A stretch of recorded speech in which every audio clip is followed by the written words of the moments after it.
Hello and welcome to the Comic Book Club. I am your host with attitude, Jamill Payne, and with me, as always, is my more phenomenal co-host, Amanda Coney. How are you doing? I am morphitudinal.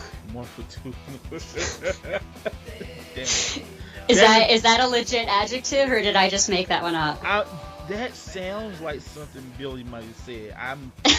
I'm not for sure.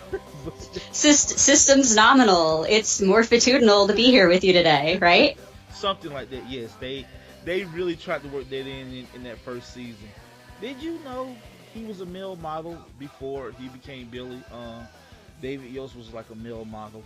You have a lot of trivia about the first season of Power Rangers that I am incredulous to hear. Like your assertion that any of the actors in that show were under the age of 35. You know, I ruined that joke for you, and I didn't think about it till like 2 or 3 hours later. I'm like, you know what? I didn't have to do that. It was kind of I wasn't thinking. I really wasn't thinking. Cause like it's not me to do that, like, you know what I'm saying?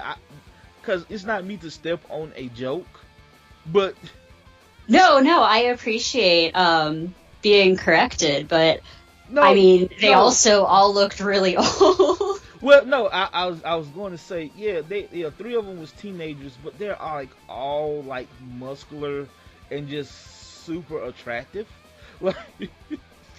Super attractive. Well, for 90s attractive, I should say. They're definitely tummy with that mullet. All right, so we've jumped ahead into if you look back on Twitter yesterday morning, like Saturday morning cartoon time, I rewatched all 5 of the episodes about the introduction of the Green Ranger in the original 90s Power Rangers series. And I was live tweeting the entire thing, and Jamill was popping in with trivia and anecdotes, and we've already just picked right back up on my favorite joke, which is all of the TV series from the early 90s.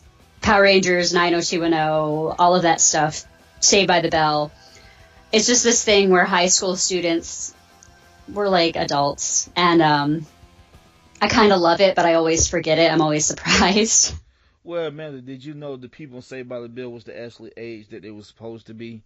Okay, but that doesn't... No one in my high school looked remotely close to even any of the background extras in that show. Maybe Screech is the closest anyone in my high school looked to any character on any television series. Now, 90210, you are definitely right about 90210, because I looked it up. Like, I think Ian Ziering was already damn near 30 at that point. Like, he was 29. So you're definitely right about 90210. Like, those are some unconvincing ass teenagers. All right, so speaking of adults doing childish things like pretending to be teenagers in television shows, you went to a Power Rangers convention last weekend, right? Yes, I did. Okay, so I've got a few questions about that. First, I guess, is how did you even hear about this event? Because I mean, I had never even heard of a Power Rangers convention before. Are you into some weird Power Rangers forum or something? No, actually, it's pretty damn big. Believe it or not. This is the thing. Well, I guess I should start from the beginning. Start from the beginning then. No, it was 1993. No, my son is 10 now. When he turned 5, I showed him Power Rangers, and it got me back into Power Rangers. Cause I haven't thought about Power Rangers since I was maybe 13 or 14 before then. So around by age 30, around by age 29, because I'm 34 now. And from then, we've just been watching Power Rangers, and I start collecting Power Ranger toys because I'm a toy collector, and it was the 20th anniversary. So they had all this stuff coming out, so I was just buying all this Power Ranger merch to the point now where I got maybe a couple of $1,000s of Power Rangers merch now. So I've just kind of kept within that community, some Facebook pages. But apparently Power Morphin has been going on since 2007, and it has steadily gotten bigger. So what sort of, I mean, I'm assuming it's kind of like a comic book convention, but only Power Rangers. So like, are there like vendors selling you stuff and like actors and like writers and stuff from the show you can meet, and like I'm assuming a lot of people in costume? Oh, Amanda, I spent like $400 on merchandise while I was Oh there. my goodness. Well, I mean that is of course the original point of Power Rangers, right? Was to sell us the toys. You know what? I guess. Yeah, it's weird, right? Because it's this weird, like, because, Power Rangers is a bastardization of a Japanese show. Mm-hmm. So, like, originally, the first season is 60 episodes. But that's only after they realized the show was going to be a hit. So you can actually watch the first 40 episodes. Mm-hmm. And it actually has like an ending. But then around episode 20, they realized the show was a phenomenal, and they actually called Japan and asked Japan to make them like 20 more episodes worth of footage of just fight scenes and monsters and Megazords. That sounds like an amazing job. Well, I know, right? Like they didn't have to write scripts or anything. Right, right. Like, they just needed to do all the cool shit. So, so episode 41 to 60 is almost it's like Rockstar Power Rangers. Like all of a sudden they got like instead of just a one Power Ranger song, they got whole soundtracks now, like for the fight scenes and shit. Like, I don't know if I agree with that, because one of my favorite parts of the first block of episodes is that like they don't even have separate themes. Like when they need like a sad thing, it's just the same song but slower. Like it's like do do do do. Oh no. Do do. And it's like all sad. I love it. They still have that, but like every episode was a different fight song. Like it's just a whole soundtrack full of fight songs, and they're all awesome. My granddad bought it for me when I was a kid on cassette tape. But no, shit, what the hell was going with this? Oh yeah, I was asking you what sort of stuff happens at Power Morphin. I mean, like the same thing. You meet. There's a lot of Power Rangers that's there. You get autographs. Bandai, who used to make Power Ranger toys, was always there, but now Hasbro bought them this year, and Hasbro also owns G.I. Joe and Transformers, so they in pretty good hands. Pretty good hands now, and Hasbro was there in like a really big way. Another thing that they do there is when there's a new season of Power Rangers, they actually announce a new team also. And they announced a new team this year, and like the starting there's 3 Power Rangers this year for the main team, and it's 2 black dudes and a girl. Oh, so they announced like who's going to be on it. I was sitting here going like, how interesting could that be? And this year we're going to have a Red Ranger and a Blue Ranger. It's like, yeah, no joke. But they actually announced like who the characters are going to be and like who's playing them. Yeah, and they actually come out in the suits for the new show and everything. Okay, that is pretty fun. They announced what the premise is going to be and everything. Oh, that's pretty exciting. I bet that's got to be like really exciting for the actors too, because most of the time they're just running around on like a set being goofy, and for them to actually like come out and feel like heroes for I don't know 20 minutes. That's got to be really cool. And it's really cool too because the actors from the current Power Rangers always introduce them. So it's always so they get to meet the other people. Oh my gosh! So it's like a passing of the torch. Like, okay, it's your turn to deal with this circus for a couple of years. We're out. We've done our 40 episodes and we're gone. But yeah. Okay.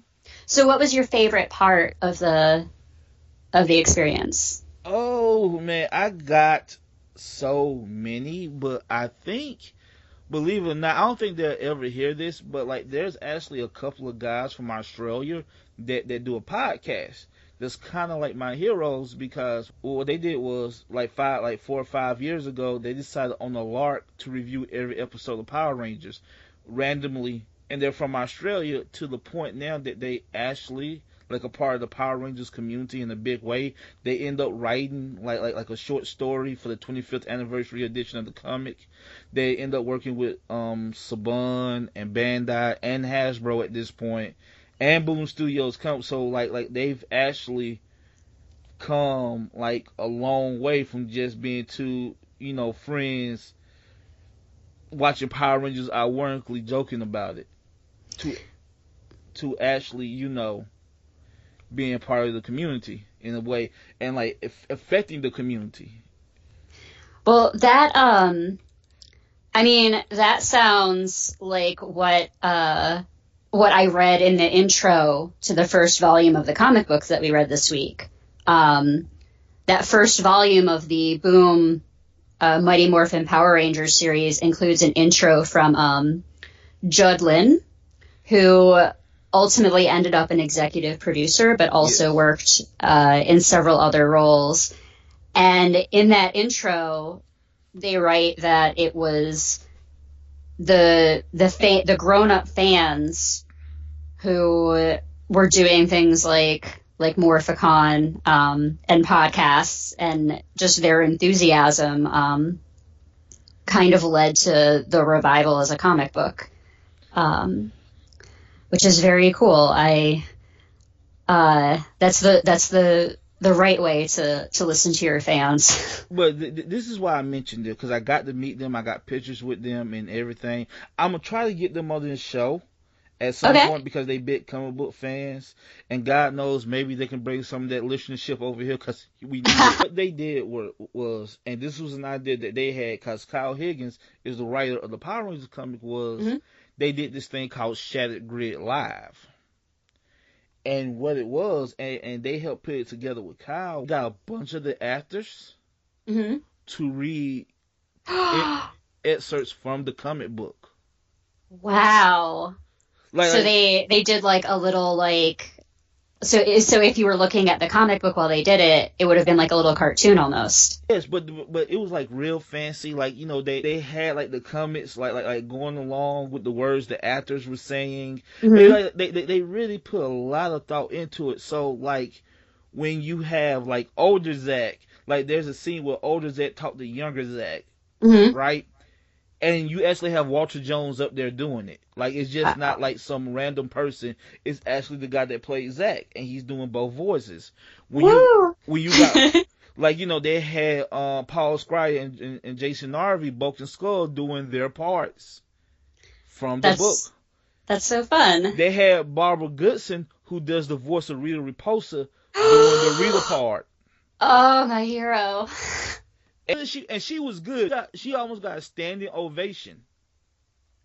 In fact, she might have. But I'm going to tell you the moment, because I dragged my friend into this, right? And he's like a jock.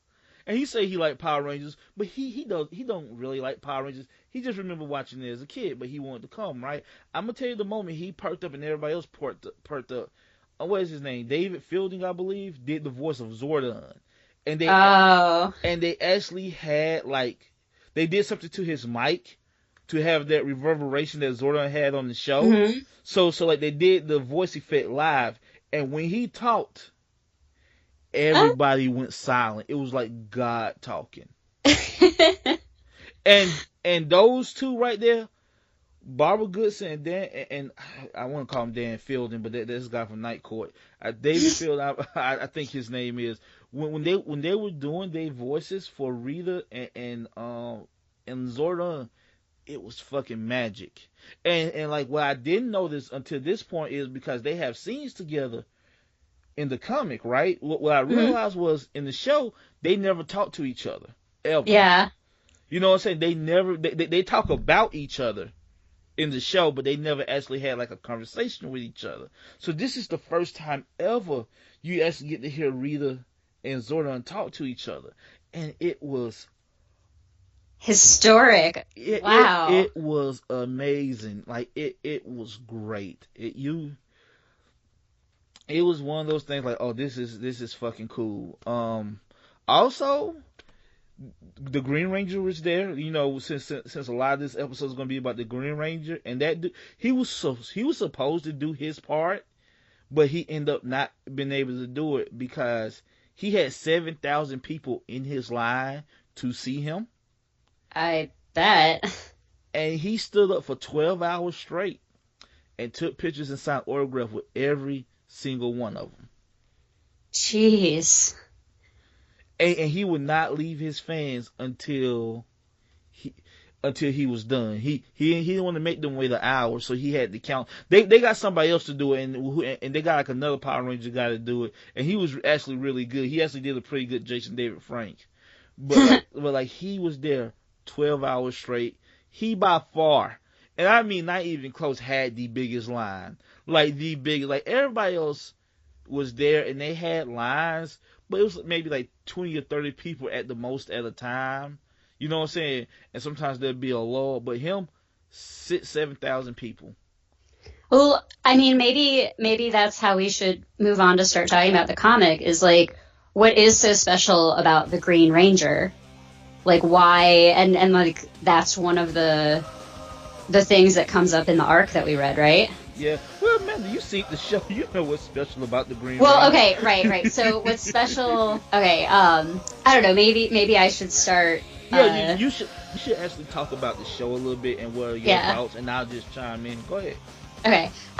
So I grew up in a neighborhood that was probably like, I don't know, like halfway between Stand By Me and like Valley Girl, just like a nice suburb where kids still ran around and played outside. And we had to take a school bus, like a good old-fashioned yellow school bus, to elementary school. And the show that was on right before the bus came was always what we talked about. And when I started school, it was Voltron, believe it or not. And we were watching Voltron, and then we started probably second grade, and they just switched out Voltron for Power Rangers. And we were like, what is this crap? Like, this is clearly not as good as Voltron. Like, I don't know, I guess, like, the dinosaurs are okay, but, like, the lions were pretty cool, and, like, the Voltron music was pretty cool, and, like, I don't know what these punk nerds are, and, like, I don't know. And we kind of gradually warmed up, and then suddenly the Green Ranger shows up. And we are just going nuts. We were like, okay, this guy is cool, and he's, like, cute, and he's like a better fighter, and he's like rebellious, so it's awesome, and he's got like the better costume and the better Zord, and the flute thing is a little weird, but we're fine with it. But and it's cool, but it's so damn cool. Go ahead, I'm sorry. But anyway, so like the Green Ranger showing up, we like lost our damn minds. And it was also, and this occurred to me while I was rewatching them yesterday, the show was so freaking formulaic that all they had to do was go to like a slightly different formula, and we were like, oh my gosh, are they gonna make it? Like, it felt like there were stakes just because, you know, like the monster showed up at the beginning of the episode instead of halfway through. And like, it was just, that was all they had to do, and we were like, oh my gosh, it's the end of the world, who knows what's gonna happen. So yeah, the Green Ranger is just like the rangeriest ranger of all time. That ever ranger, he's a ranger, yeah. Ranger that ever... Yep. He's the morphiest morpher who ever morphed. You know, when I was watching it, yeah, and I watched it a few times, but like the first time I rewatched it like a couple of years ago, okay, look, the show is not good. You know, it's a 5-parter. You could probably cut it down to 3 because a couple of those episodes, nothing really happens a whole lot. But like, I get it though. Like, I've seen it and like, oh, I get it. Like, this is a lot of kids like first like taste of like serialization, like serialized TV. Cause in a time where there wasn't a lot of serialized TV, you know, and don't get me wrong, like after that shit was over with, you know, it went back to like that formula, but yeah. like, but it's there, like you know what I'm saying, it may not be the best version of that, but if you're like 8 or 9, like it's there, you know, if juice is flowing for stuff And the other thing that it did was it was really Tommy was like a fan fiction seed, because if suddenly a new kid could move to Angel Grove and secretly be the best Power Ranger ever, like I could move to Angel Grove and become a Power Ranger, right? I've never thought about it like that. Yeah. But like he like opened up this idea that like, oh no, like there could be an unknown number of essentially this idea that Zordon lied and there could be an unknown number of extra Power Rangers out there, and I could be one of them. It's good world building. It opened up that small world in a big way. And it's funny you say fan fiction, because I remember like we had like a writing project in the third grade, and mine was like a 10-page fanfic on where the Green Power Ranger coin came from and how Rita got it. I got an A, but man, and you make fun of those Tumblr writers. I know. You are just a stone's toss away from from being, yeah, I know, but like I actually got an A for it, and it was just so weird because all these other kids writing this stuff, and it was like 2 or 3 pages. I wrote 10 pages like front and back. I basically wrote like a treatment. Mm-hmm. I basically wrote a treatment. My brother was like, this can be an episode of Power Rangers. I was like, yeah. But yeah, the Green Ranger is the coolest. Well, and that's kind of what's going on in this comic book too, is that, in the comic overall, the characters get a little bit more depth than they have in the television series, just by nature of it not being a 20-minute TV show for 8-year-olds. But Tommy's really shown to have like a lot of insecurity and a lot of inner conflict, and really has to kind of figure out like, what he's going to do with his power and his future. And like, that's really cool. It is. I always say the comic is what we projected onto the show. Made realize, you know what I'm saying? Like, yep. All those things about Tommy, or what I think about Tommy, really, you're doing most of that work on your own if you're looking at the show. But this book makes it realize, because again, what makes Tommy special is within that show was like all the drama was around him. Like, he was evil, then he was good. He lost his powers. He got his powers back. He lost his powers again, and then he became the White Ranger and the leader. You know what I'm saying? So like, yeah. So like all that depth, and again, that sounds deep within the show, but it's really not, because but what little deepness there was into the show was all surrounding him, and this comic crystallizes that perfectly on why people love Tommy even after all these years. You know what I'm saying? Yeah. I do like some of the other hints of like what was going on with some of the other characters. Like, what I really loved in I guess it was probably, this came out in like the 3rd volume, but we found out that the Black Ranger had actually already been approached by Rita, and she tried to turn him into the Green Ranger. That was cool. And also, I love that. And it was in a moment where like the Black Ranger could have been justifiably jealous of the Red Ranger for being the leader. And Rita goes to him in that moment and is like, you should be the leader. I can give you the power to be the leader. And he's still able to resist that. And then I love that he goes to Zordon and tells Zordon this, and Zordon's like, let me sit on this for a while until I know what's going on. And it gives sort of that, I don't know, I guess there's sort of a subplot about how it's difficult to be the leader, because we see that there's conflicts around how well Jason the Red Ranger leads, and, with him and the Green Ranger, and whether Zordon should have told people. And then there's the whole other parallel universe where Zordon pretty much just screwed everything up with his unwavering optimism. So I just kind of like this idea of like leadership and teamwork is hard, because in the show it was always so easy. Exactly. Like, it's it's there's an issue later that that come to find out that they're not the first Power Rangers. Like, he actually had a team in 1969, and they pretty much all died on the moon except for like 2 of them. Oh no! Oh no! That's dark. It's a good issue, but yeah, it's pitch black. It is so pitch black. Like, they just, and again, and his Red Ranger for that mission was a girl. And again, is this constant thing about leadership, how hard it is. Are you making the right call? Are you doing the right thing? At this moment, and again, that's in the show, but to a very much smaller degree.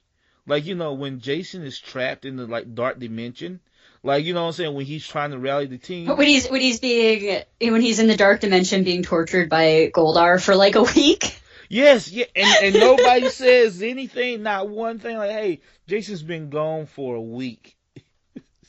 Yeah. And you know what? To me, that's the best acting Austin St. John did on the show, because he sells the scared shitley he is at that moment, especially when like Goldar throws him against the wall and he just kind of sink down like, oh, I'm in real trouble. Mm-hmm. and it's like the last time Goldar was ever scary. Mm-hmm.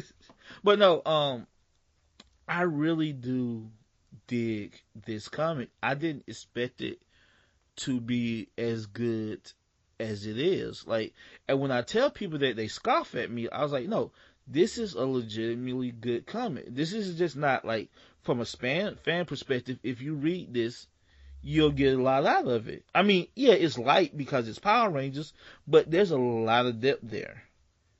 Yeah, I think there's 2 specific comparisons to other sci-fi properties that you could have made for me that would have like sold this instantly.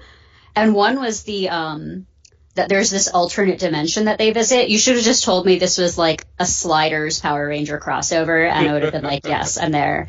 And then the other, I said this before we started recording, but I love that like they just doubled down on this idea that Morphin is like a quantifiable like substance, and there's like the Morphin grid, and there's all this like technobabble around it, and they treat it like it's a real thing, like that they have to repair the Zords, and they have to like reprogram stuff, and they have to rejigger the frequency of the Morphin coin to accelerate the Morphin grid, and this idea that they can like, fracture or like refract their powers. Like, they sort of just say, like, we're going to take this stuff that was presented in kind of like a straightforward, almost magical way on the show, and be like, no, we're going to pretend this is legit, and we're going to go with it.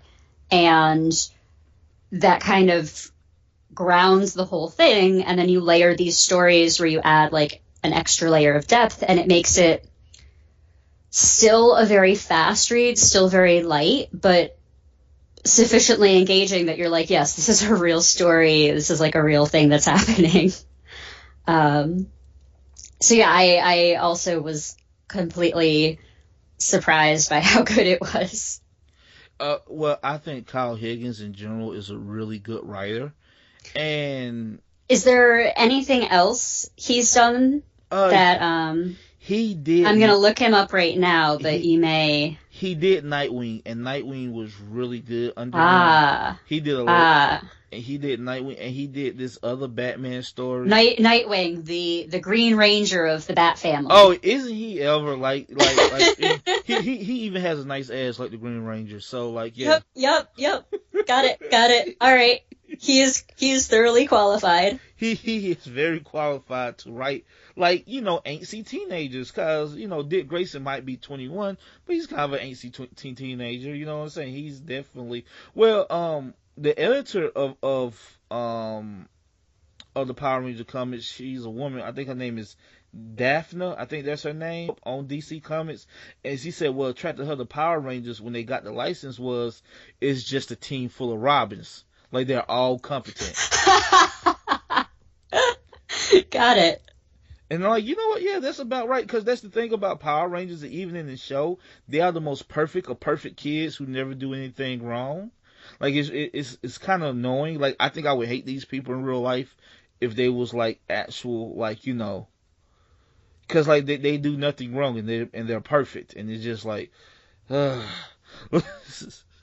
I mean, that was I just keep circling back to like the layers that they added, but that was part of Tommy's angst as well. Is he's like, oh my gosh, I'm like totally a normal guy, and these are all like overachiever wonder kids. And he's like, I don't even fit in with them socially. And now, like, do I have to eat lunch with them every day because we're part of a team? Like, I don't deserve to sit with the Pink Ranger. She's like the cheerleader or whatever. Yeah, and it does. So I go ahead. Oh no, I was just like that's so realistic. It's what you said before. It's projecting onto that show everything that we would have been talking about at the bus stop. And it doesn't help that the Blue Ranger might be the smartest person on the planet. Yeah, like, yeah. It doesn't. I was thinking about that, and like apparently, because within the show it was just random that they got chosen. I'm like, no, it couldn't have been random. Like it couldn't have been because all of those kids are so exceptional, right? Like what's the odds that you have like a karate expert and like maybe the smartest person on the planet in the same peer group? Like, yeah. And apparently the best dancer in Zach, I don't know, but like, oh my gosh, I love when like you get like a Zach fight scene and they like layer in like a hip hop beat for like 10 seconds. Just the most terrible hip hop beat too. It's not even a good hip hop beat. I know, but they're like oh. Oh, it's so horrible, but it's like really funny. I just want to go back to Power Morphicon right quick, and we brought up that the joke when I was a kid from all the adults was that the Black Ranger was black and the Yellow Ranger was Asian because ha racism, right? Mm-hmm. They ever since then they've gone out their way, and Power Rangers for 25 years has had one of the most diverse casts of any TV show, kid or adult. Period. Yes. Like the cast is either half minority or mostly minority, and and it's so prevalent to the fact that when I was at Power Morphicon, there was mostly minorities there.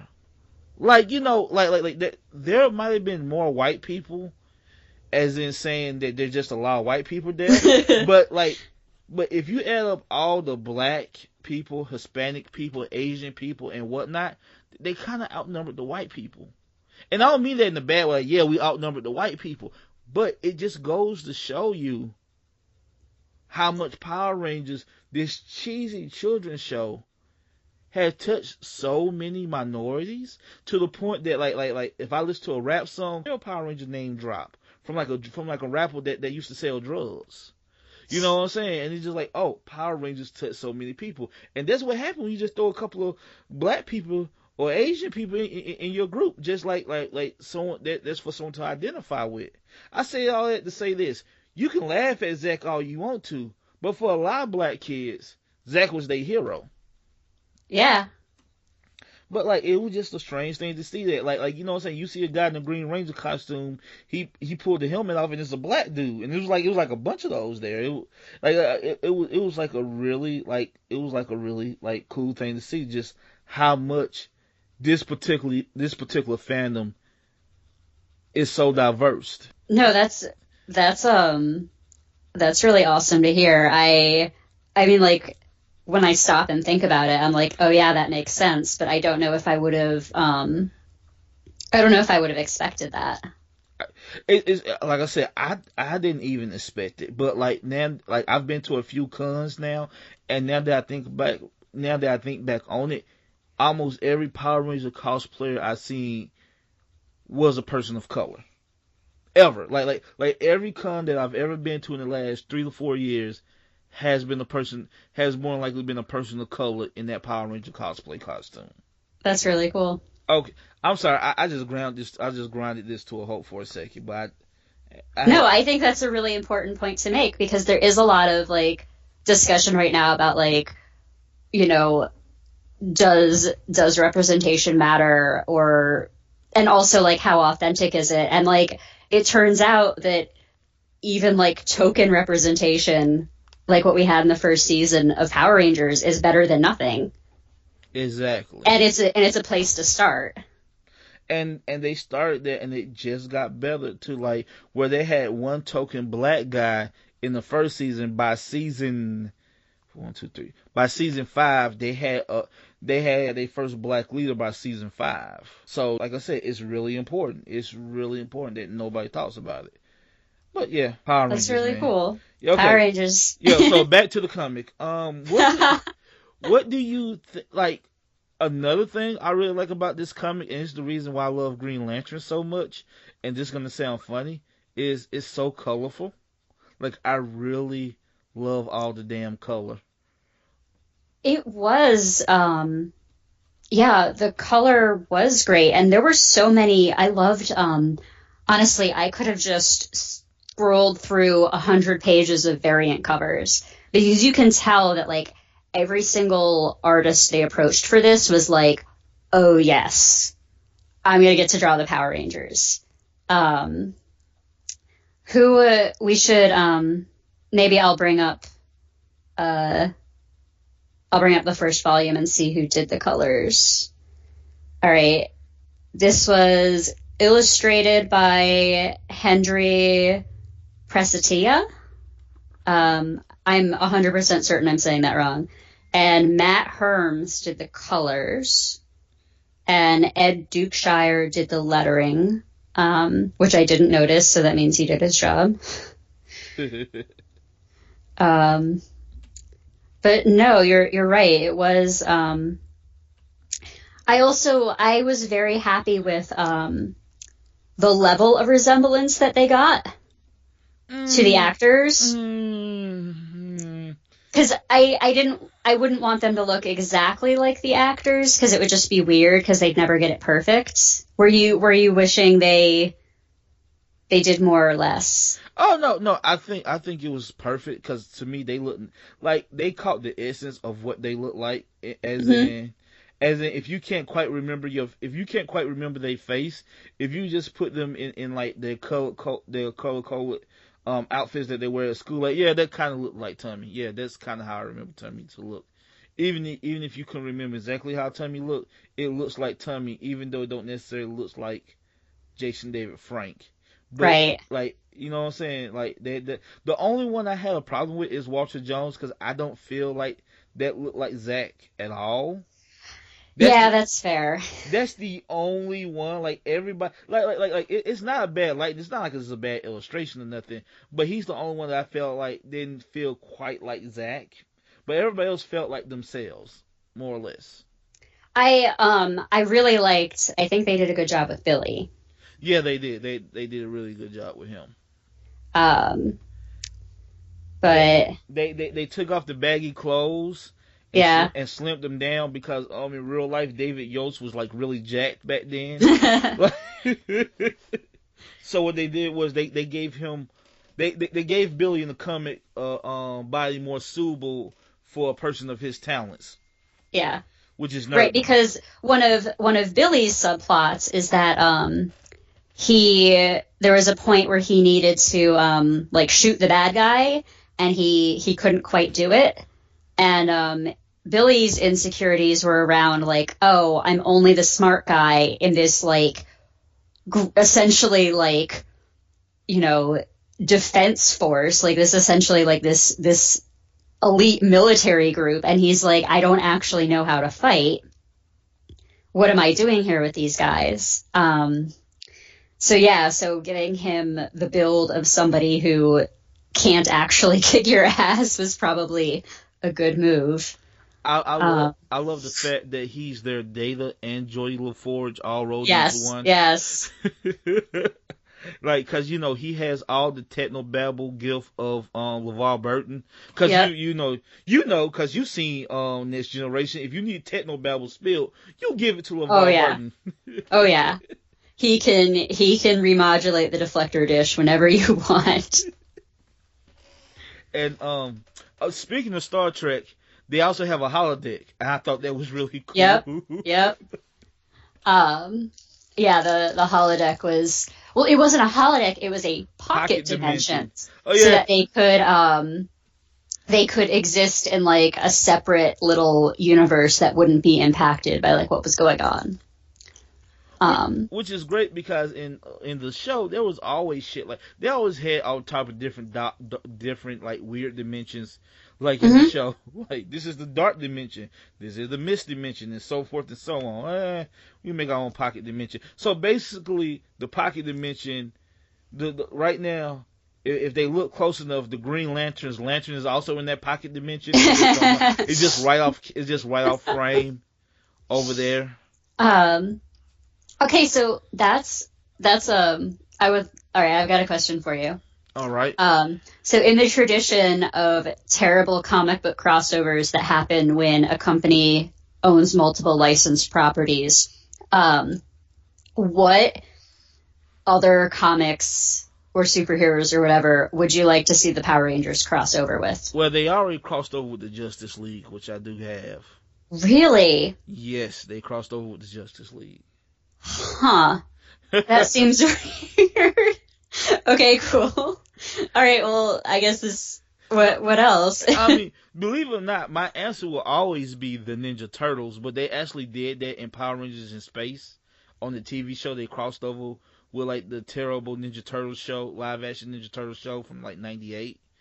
But, like, my answer will always be... Look, growing up, right? There are three main pillars of my pop culture for me, right? It's Ghostbusters, Ninja Turtles, and Power Rangers. And later, Dragon Ball Z. But we're not going to get into Dragon Ball Z. No, we're not. Nope, not today. But those are my three pillars. Those are like my three pillars of my fandom. If I had to think of anything, those are the three things. Now, IDW owns the licensing rights for Ninja Turtles and Ghostbusters, and they've crossed over twice now. Yeah. So if I could somehow get Power Rangers mixed up with the Ghostbusters and Ninja Turtles, I don't know how that would work. That seems like a terrible idea, but like that would be my dream, honestly. But if I had to, if there was anything that, you see, now you got me thinking. Amanda, I wasn't even thinking about this. Why did you even put me down? Because no, it's a good question. Maybe like Gundam Wing or something. Because, Gundam Wing is basically Power Rangers if all the teenagers was really, really fucked up. So, yep. So, like, if they could just drop those 6 perfect children into this world with these 5 fucked up teenagers in a world full of, like, almost Lord Drakens. That would be interesting. Like, but I guess Voltron would be Voltron would probably be the most the most obvious, right? Because of all the color coordination and stuff. Well, yeah, and Voltron feels like it could just be like an alternate universe Power Rangers. Exactly.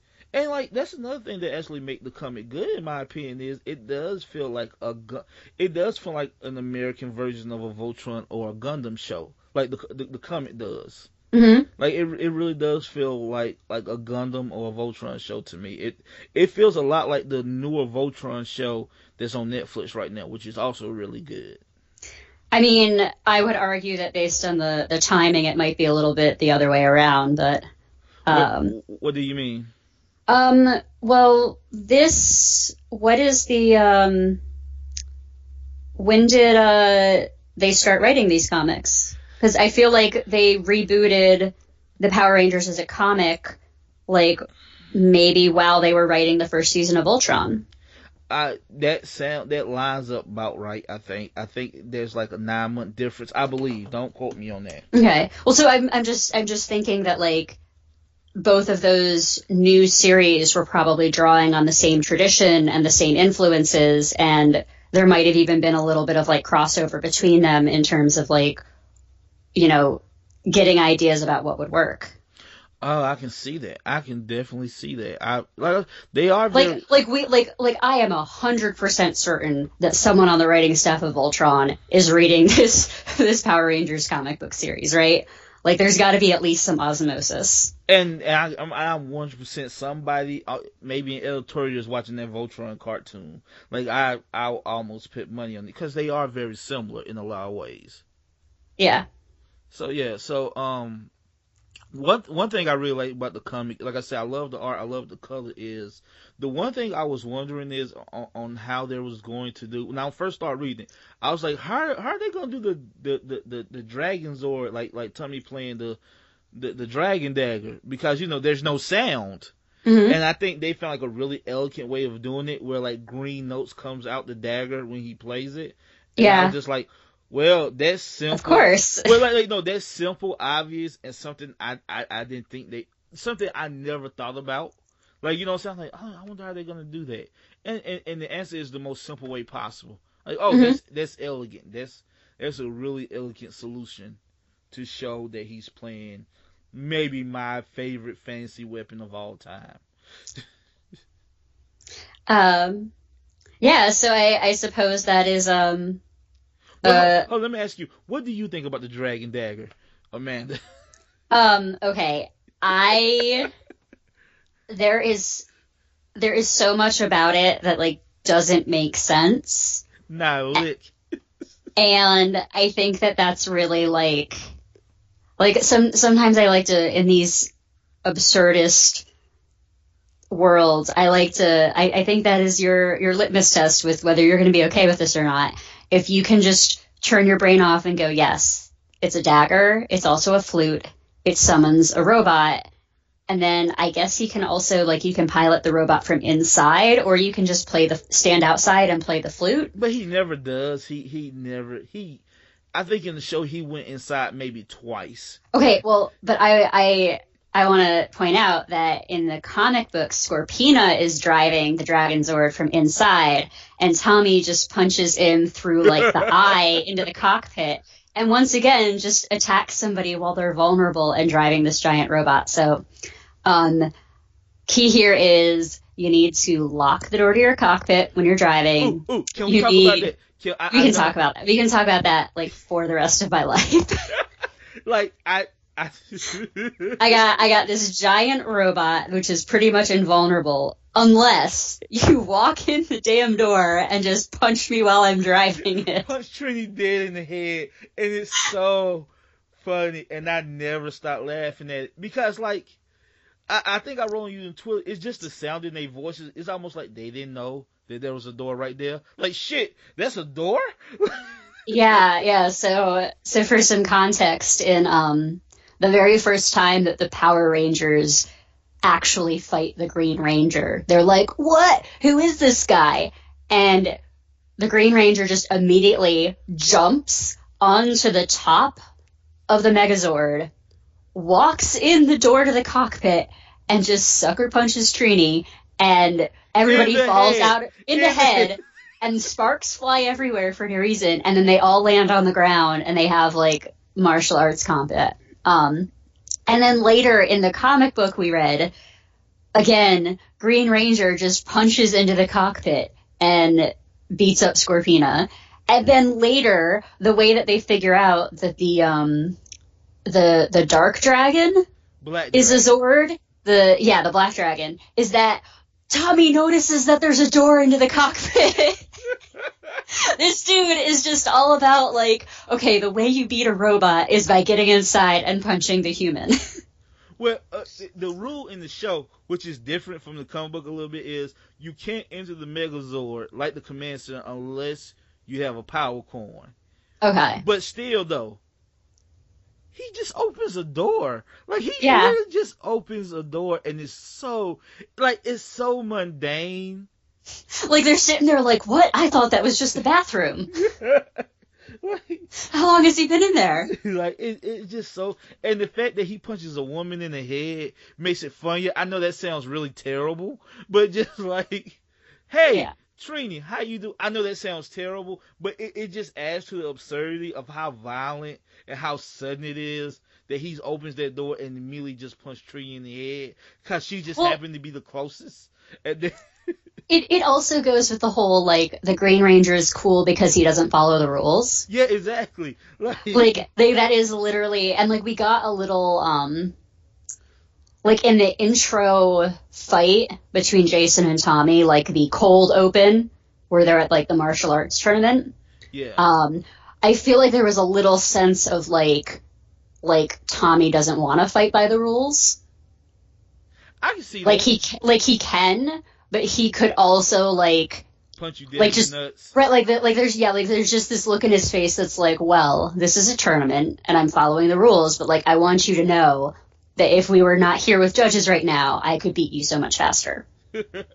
Well, you see, this is why I got to defend Jason, just because look, it's been 20 years of all this shitting on Jason. I feel like Jason's just as good. But no, I do get your point. I feel like in a fight, Jason will fight fair, and Tommy will kick him in the nuts and be like, "Well, should have watched out for me." Like, yeah. Well, you know what though? But you do prove right, because he fights Pudge later in that episode, and he definitely used weapons. He has no problem with beating you with a trash can lid if he needs to. Yeah.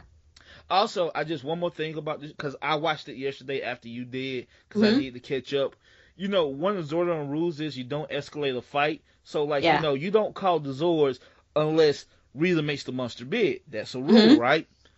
When they kidnap Jason, yeah, and Zach has to lead, and they had to fight the Green Ranger, Zach immediately calls the Megazord. Fuck this shit. We're not losing this time.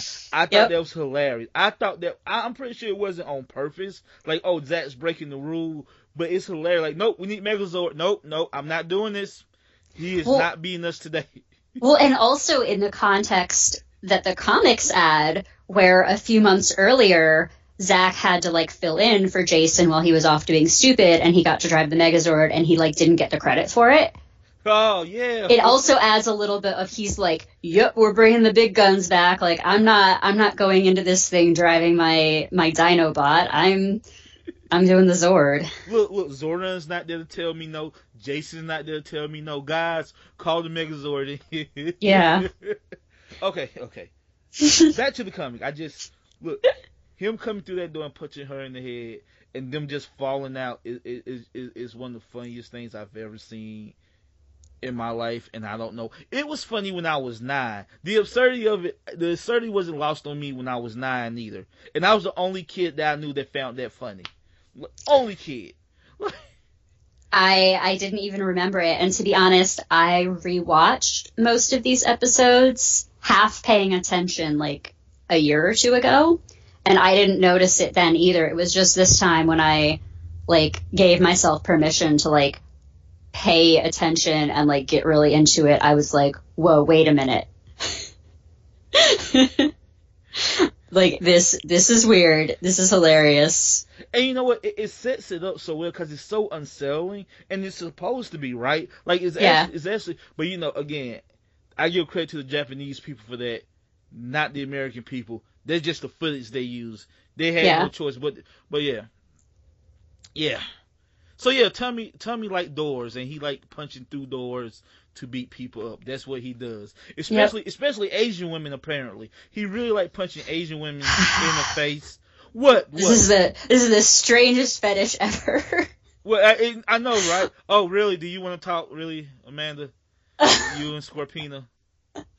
Look, I have a very basic understanding of how the world of Power Rangers works, and what I understand is when Rita throws her spear magic wand thing, her staff, which I guess she just has like an unlimited number of them, because I don't know how she gets them back after she throws them. It's magic. It comes back. That's how I... Okay. No, that's fine. That's fine. I think it's funnier to imagine that she has like a closet with like 1 million of them, but that is true. She throws it and then they get bigger.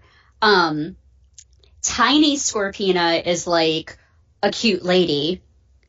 Giant Scorpina is like a disgusting monster. So you trying to tell me giant Cthulhu Elder God monster doesn't do it for you, Amanda? Well, I was just, based on the rules I understood, I was like, oh, she's just going to be like a weird giant lady.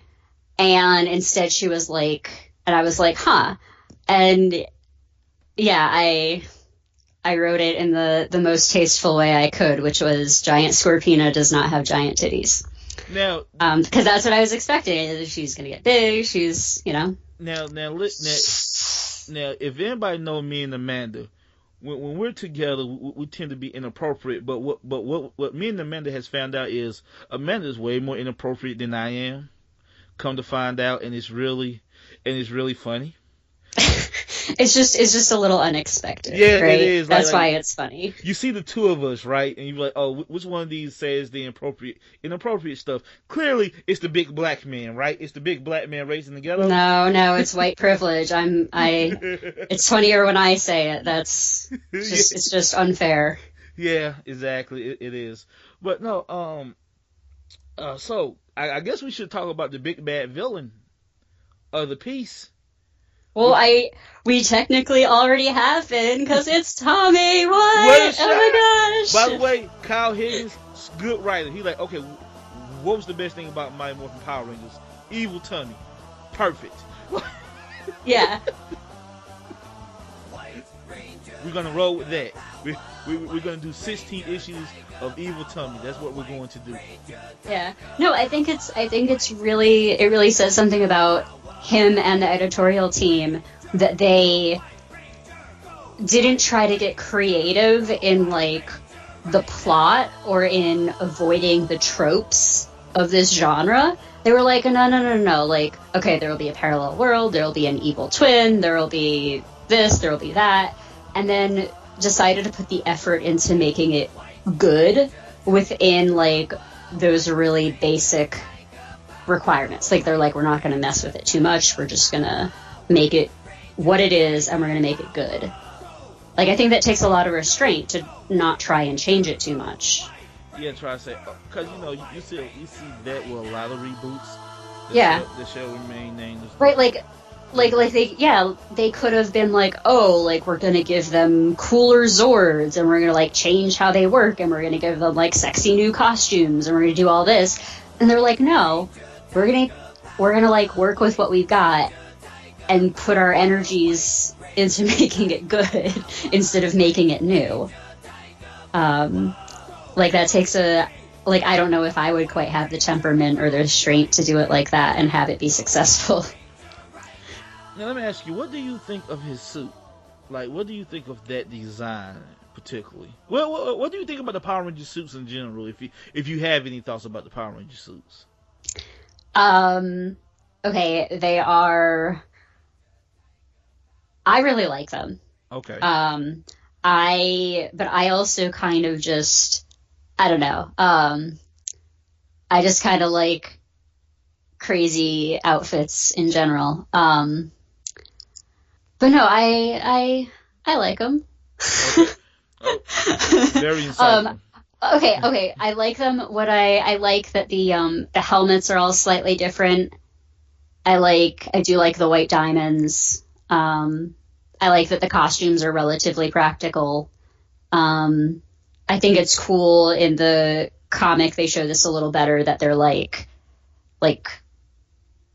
projected on top of them from the Morphin dimension or whatever, and not like grid. They're not grid. The Morphin grid. Yeah, they're not like they're not like going into the closet and like putting their spandex on or whatever. I like that. Okay. I don't know. Do you have like a really strong design opinion about them, or? Oh no. Oh, I love them. I think it's I like simplicity, and I think they're really like simple in the best way possible. Like, it's really sleek. It's almost like Silver Age costumes. I guess most of them are, but some of the later Power Ranger costumes get a little busy, and I like just how simple the design is. You know what I'm saying? Like helmets, suit, not a lot going on, just the white diamond. You don't need a whole lot. Tommy get the shield, but that's cool. Then you just have that one big embellishment. Yeah. I do feel like the Lord Draken design has grown on me. Mm-hmm. But I did feel at first that maybe it was a bit too busy at first. You know what I'm saying? As opposed to everybody else's costume, I did think it was just maybe a tad bit busy. Mm-hmm. But like seeing that in person in cosplay, it looks awesome. So I've come around on it a lot. I mean, the fact that it's not as simple kind of works for the fact that it's like a, he's like it's like a hubris thing. Like he's a bad guy who wants to have like the fancy, like cool costume. Well, he's a king, right? He's an emperor. He's a dictator. Dictators tend to wear fancy clothes, Exactly. So he that's like a signal of his like lack of morals or whatever, is that he's not happy with a simple costume. Reading into it a lot. That's fine. No. I think that might be on purpose. I think there might be something there to the fact that his costume. Well, I mean, like we know that Zordon is wise because he doesn't even have a body, right? Like you can't get more humble than like not even having a body to put a costume on. I also like that at the end of all this, Zordon is missing again. So, like, you know what? This is basically just Green with Evil stretched over 16 issues. Mm-hmm. like they just fooled us into just reading the same shit I just watched 10 minutes ago. Yeah. But no, I do think it's good. I also like the fact that in the alternate dimension, not only is it an alternate dimension but it's also in the future, which just complicates things more. So they're not teenagers; they're like 35, as opposed to like 16. Yeah. Yeah. So like I thought that was pretty cool. Any more thoughts on Lord Draken? Anything like? The only thing that I was slightly disappointed in was that the artist drew Evil Tommy with like these almost like black veins on the side of his face. Right. Or like a shadow or something. And I wasn't sure if that was supposed to show like him being corrupted by like the green chaos energy or something, or if it was supposed to be like a scar from a really cool battle. I actually have an answer for this. Really? I do. Oh my gosh, I knew you would. Thank you. The White Ranger powers that they was trying to give Jason, that in our dimension was ultimately given to Tommy, are actually pure good. Like they can never be corrupted. Oh. So what's happening is the White Ranger powers and the Green Ranger powers that he like basically forced together. Mm-hmm. The white like it's constantly like making him sick in a way. That's what that is. It's constantly like it's white good energy fighting with the green chaos energy in his body, because he basically pushed these things together like a hammer, like banged these two things together like a hammer, and they wasn't meant to go together, and they wasn't meant to be on anybody evil, because the White Ranger powers are made of pure good. Ah. That's a real answer. There's a yeah. real... No, I knew you would know. Okay, yeah. So like that was my thing, was like I saw that and I'm like, oh, this is definitely something. I'm glad that I know now. So you can add that, which like you can add that useless knowledge with all your useless Dragon Ball Z knowledge that we also have, and you can just. You can use. I can build a time machine and go back and be the coolest person at my bus stop in 1994. Like, guys, guess what I found out? But Amanda, you know what? I'm really glad you liked it. Again, this is Amanda's idea. I wasn't gonna do Power Rangers. I was gonna avoid this at all cost, because no, that's a little too much of stuff I liked. I wasn't gonna do this. Plus, I was slightly embarrassed, but Amanda insisted on doing Power Rangers, and I'm glad she did. I'm really happy that we read this, and maybe in like a year or so we can read the second half with Shattered Grid, which is like the big crossover event that's happening right now. Did you know that there's a second Power Rangers comic book now? They're so popular. Again, you tell me all these things about Power Rangers, and I remain somewhat incredulous, but sure. Sorry. I believe it. I know it's plausible that And there's a second one. the first comic was so popular they actually made another one, and it's really weird because it's set slightly in the past before Tommy gets there, but Hmm. it's technically the same. It's technically the same timeline, but it's set before Tommy gets there. Weird. I know, but it's really but guess what? Also really good, and the art is fantastic.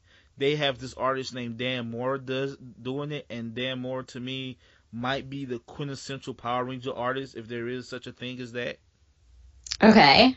But yeah, that's really good. But yeah, right now they're doing this Shattered Grid crossover, which is like Lord Draken's basically last stand, his big gambit.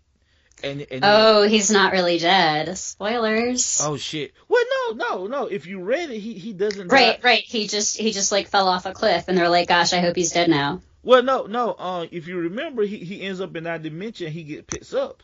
Oh yeah, that's right. That's right. So yeah, this is his big gambit.